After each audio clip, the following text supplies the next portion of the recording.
98. BFM Business, Intégral Placement, la polémique. Et c'est Nicolas Dose pour la polémique. Bonjour Nicolas. Bonjour. Avec cette question, les prix vont-ils encore baisser? Les prix généraux, bien évidemment.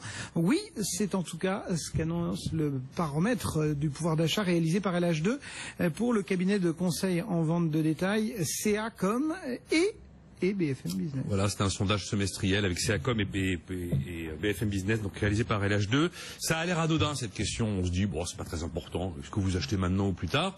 Voilà. Est-ce que vous pensez que les prix vont monter ou que les prix vont baisser?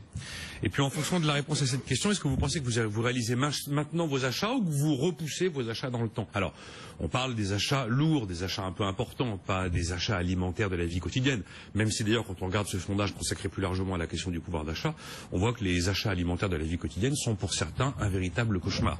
En l'occurrence, sur ces intentions d'achat, on parle de l'électroménager, du mobilier, de l'automobile, ou alors des vêtements. Et là, le chiffre choc du baromètre semestriel que nous publions ce matin, c'est 47% des sondés disent qu'effectivement, ils pensent que les prix vont baisser, qu'ils vont repousser leurs intentions d'achat.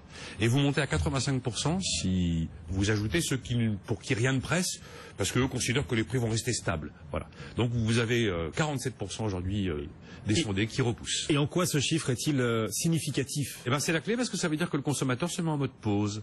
Ça veut dire que la consommation, censée être le seul moteur un petit peu opérationnel, eh bien, est moins dynamique. Et ça veut dire que tout espoir de reprise de croissance à court terme ne va pas se réaliser. Parlons net, quand vous avez la moitié du pays qui considère que les prix vont baisser et qui repousse ses intentions d'achat, ça paraît comme ça anecdotique, mais c'est véritablement un signe de ralentissement. Parce que le ressenti du consommateur qui se met en mode pause, c'est l'un des principaux symptômes de ce que tout le monde redoute en ce moment, la fameuse déflation.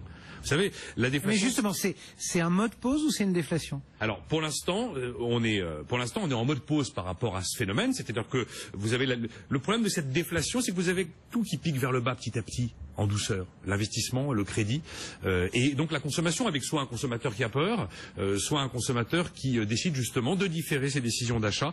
Et la déflation, c'est ce mouvement qui va profondément traumatiser l'économie et vis-à-vis duquel les banques centrales n'ont pas véritablement de solution. Merci beaucoup Nicolas Dose pour la polémique du jour. Et le CAC toujours en légère baisse en ce milieu de matinée, une baisse de 0,5% pour cette première séance du mois de novembre. BFM Business, Intégral Placement, le point de vise. Avec Alexandre Baradez.